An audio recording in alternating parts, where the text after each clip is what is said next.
Hello friends, how are you? Welcome to Backspace. In this tutorial, we will learn how to unlock a picture in Microsoft Word so you can move, resize, align or edit images freely.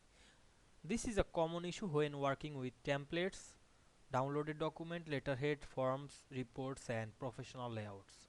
Many users find that pictures are stuck, unselectable or won't move due to layout, wrapping or protection settings. In this video, we will discover simple, safe and effective methods to unlock images without damaging your document's formatting.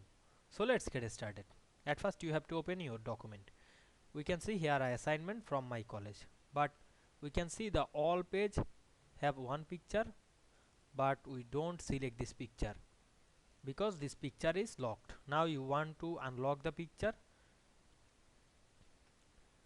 Double click on the top of the page, otherwise double click on the down of the page, go to the header and footer option and select the image. We can see we select this image, we unlock the image, then press Ctrl X and double click on the main page, this press Ctrl V.